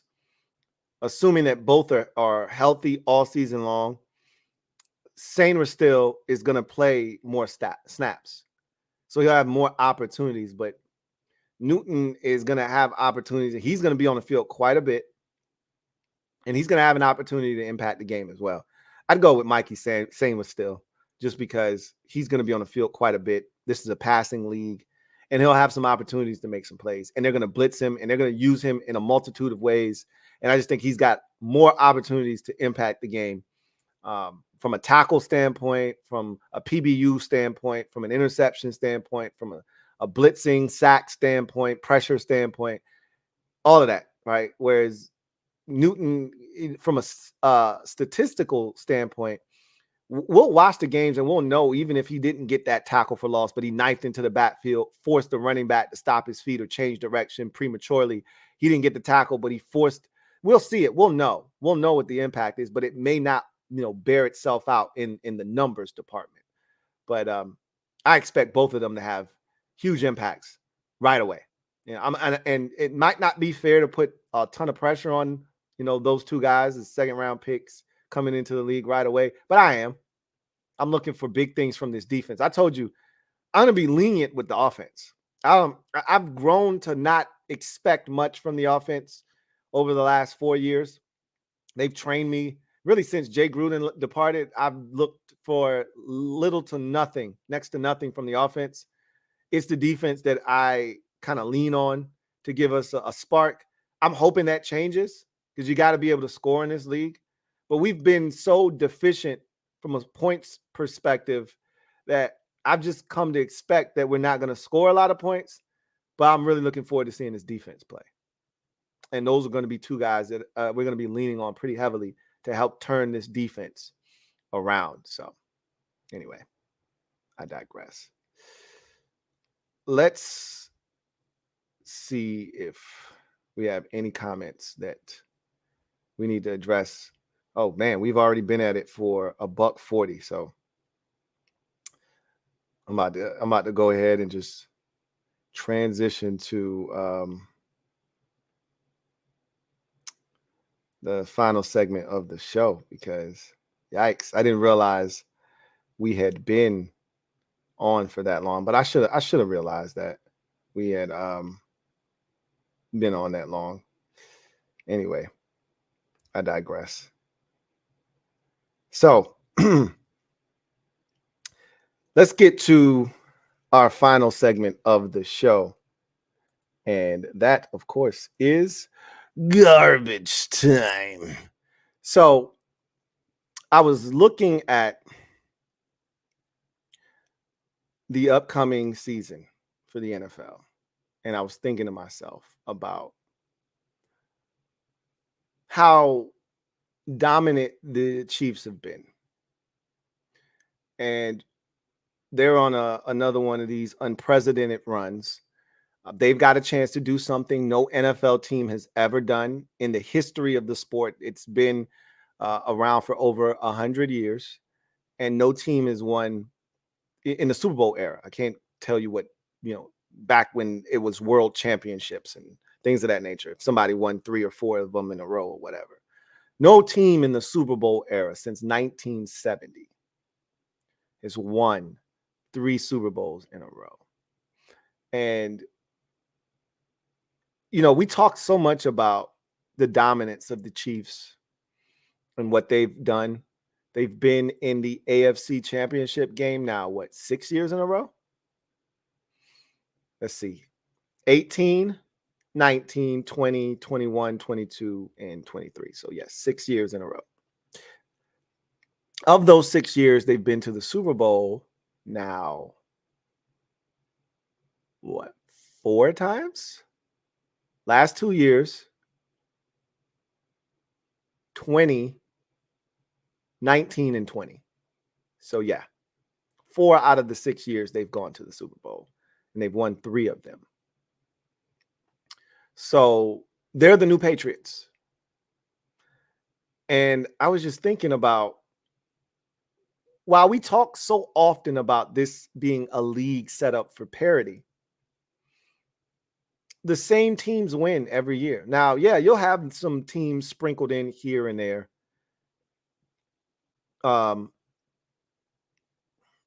And you'll be kind of seeing 3 or 4 new teams in each conference make it to the playoffs.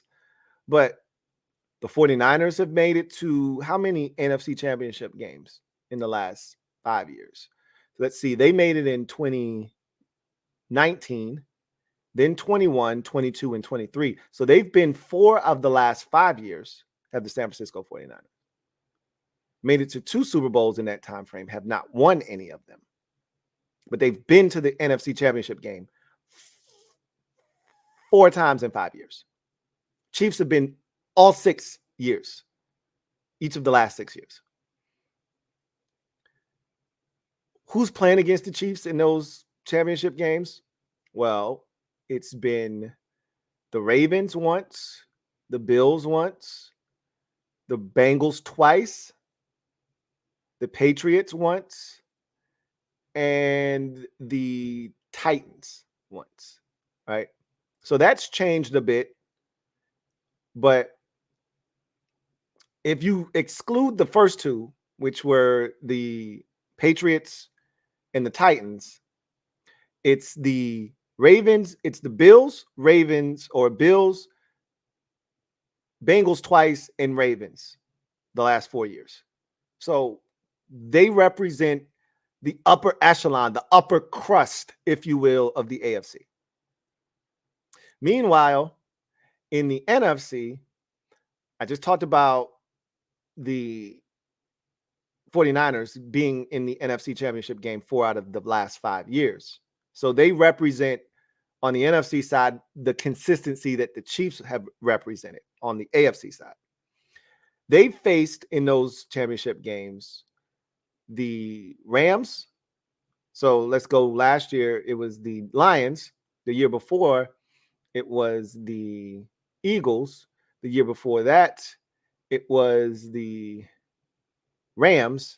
And then their first appearance was against the who they face in 19 to make it. Green Bay. I think it beat up on Green Bay and Aaron Rodgers and company. So while we talk about parity, is essentially what I'm saying, we still see the same 2 teams making it to the championship game. And while we don't necessarily have the same 2 teams playing in the Super Bowl, the NFL is starting to feel a lot like college football in the sense that we kind of know who's going to be, the participants when we get to the playoffs. Like, college football is going to change here in the next couple of years, and you're going to have the expansion of the postseason, and it may change things. We'll see. But you expect, and now with Nick Saban no longer being there, that could change drastically. And I think NIL deals have kind of changed the landscape of college football just a smidge.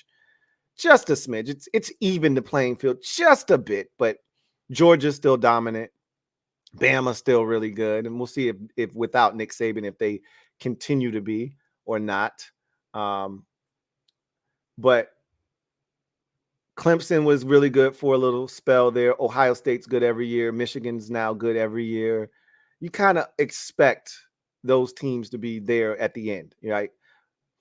One of the 2, whomever wins that last game of the regular season between Michigan and Ohio State, probably going to the Big Ten championship, probably representing the Big Ten in the playoffs, right?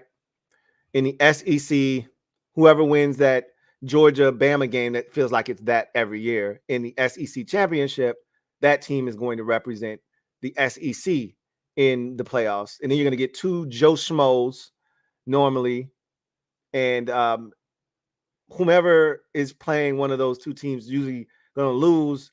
And then you get whomever won in the SEC against whoever won in the Big Ten. Unless you get an upset like TCU last year. And they beat Michigan, or 2 years ago, and they beat Michigan. That's kind of how it feels in the NFL right now. Kind of feel like the Chiefs are going They're going to play somebody, and unless it's Joe Burrow in the Cincinnati Bengals, who seem like the only team that's capable of beating them, they're going to make it to the Super Bowl. And then in the NFC, it's San Francisco, and then somebody's got to try to knock off the 49ers. Eagles were able to do it a couple of years ago, and the Rams were able to do it before that. But if you don't knock them off, they're going to the Super Bowl. And it's crazy because we thought we had rid ourselves of this with Brady. Remember, Brady had a chokehold. Brady and Belichick and the evil empire known as the New England Patriots had a chokehold on the entire NFL. And then we finally rid ourselves of them. And now Mahomes has taken over with the Chiefs. And it doesn't feel like anything's really changed. As a matter of fact, you could argue that they're more dominant. The Chiefs are. Like they showed that they weren't immortal last year. And they still won the Super Bowl. Even with the offense struggling, the defense stepped up. And now they're back. Man, they've had a fantastic offseason, have the Chiefs. I don't know if you've seen it. Well, when we talk about their draft and we talk about, their division and all the things, and they're going to finally have some competition. I think with Jim Harbaugh entering that division, the Chargers are about to be whipped into shape, and they're going to compete. This might be the first year. When's the last time the Chiefs haven't won the AFC West? I mean, before Mahomes got there, Alex Smith had them winning the damn division every year. So you probably got to go back to like 16 or 15. What was the year the Chiefs went to Indianapolis, had that big lead, like 41-7, and blew it and lost? It couldn't have been that big of a lead because that would be the biggest comeback in NFL history. It had to be like 38-7, that game was. And the Colts came back and won like 45-41 or something like that. That's probably the last year. And that probably, my guess is that's 2015. Maybe it's 2016. That's my guess. I'm going to say it's 2015. And they've won the division because I want to say Alex Smith and the Chiefs went to, I know they lost to the Titans at home one year, and then they lost to the Steelers another year at home with Alex Smith, and that's when they drafted Mahomes the following year. So shit, we might be talking. Mahomes was the 17 draft. I think they lost to the Steelers in 16. I think they lost to the Titans in 15 with Mariota. No, Mariota had to be he couldn't have been a rookie. What draft was Mariota in? 15, right? Mariota was in the 15 draft, I think, with Jameis Winston. There's no way he was in the playoffs his rookie season. That had to be the second year. Anyway, I said all that to say this. They've been winning the division for a long damn time at the Chiefs. For as much as we talk about with parity in the NFL, it really doesn't feel like it exists. It does to a degree, but when it's all said and done, it's the same teams. It's the same teams. It feels like more parity in the NFC than the AFC because the quarterback play in the AFC is so much better and it's more superior than that of the NFC. So it does feel a little bit more like parity in the NFC. And I think that's kind of represented in the teams that we've seen make it to the NFC Championship game, taking on the 49ers. Abel Ambrosio says it was 2014 the last time that the Chiefs. And I think that's correct because I want to say it was 15 that they lost to the Titans in the I want to say it was 16 they lost because it had to be Mariota's second season. So 16 that they lost to the Titans in the first round. And then I'm I'm pretty sure it was 17, the rookie season of Mahomes, that they lost to the Steelers, and then they started Mahomes and traded Alex Smith that offseason the next year. So, yeah, it's been a while since they've lost the division. So, I don't know. I'm not feeling the parity necessarily, is what I'm saying.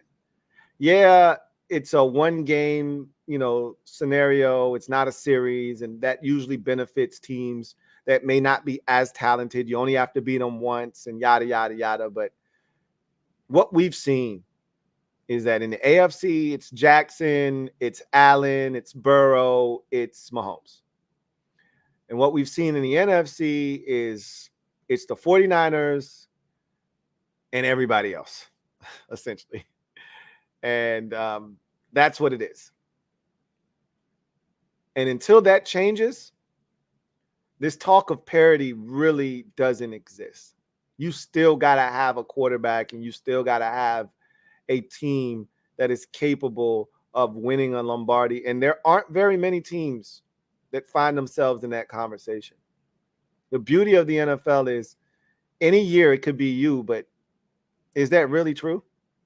Doesn't feel like it.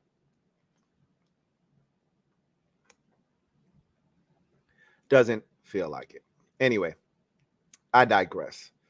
That's going to do it for me, your man Louie T, here on the 417th installment of the Louie T Network podcast. I look forward to chopping it up with you guys next time. I don't know if I'll be back on Friday. I know it's Mother's Day weekend, and I'm going to be out of the office and all of that good stuff. So I don't know if I'll be able to get with you guys on Friday or not. The likelihood is no. But if you're a Commanders fan, I definitely will see you tomorrow for the Command Post live. And we'll talk about a number of Commanders themed topics. And we will really kind of dive into what we think the schedule will look like, as that will be released next week. And we'll get into the jersey, number conversation. I wonder if they're going to release a new episode of the Commander's Log. May not be, this early. They may still be chopping and splicing it up and putting it together, but clearly they got a lot of draft content like they did the year before. So my guess is they're putting that together as we speak. We may not get it this early in the offseason, but we'll get it. We're going to get it at some point. Maybe when it starts to die down and there's nothing going on and you want to keep interest in the team, you release that. So you're talking sometime in June. You could probably run 2 or 3 episodes when everything kind of dies down as we get into late June, into the early portion of July, when nothing's going on and everything's kind of shut down.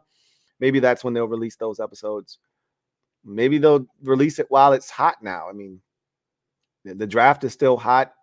Fans are still excited about the draft haul. And, this offseason, you're on the heels of rookie minis. And, eventually you'll get to those mandatory minis and things of that nature. So maybe they'll release it now while there's an appetite for it. But you put it out and people are going to watch.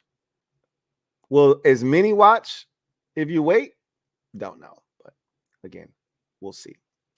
That's going to do it for me, your man Louie T, here on the Louie T Network podcast. I thank you guys for joining me, and I look forward to chopping it up with you next time, whenever that may be, Monday, Friday, whatever.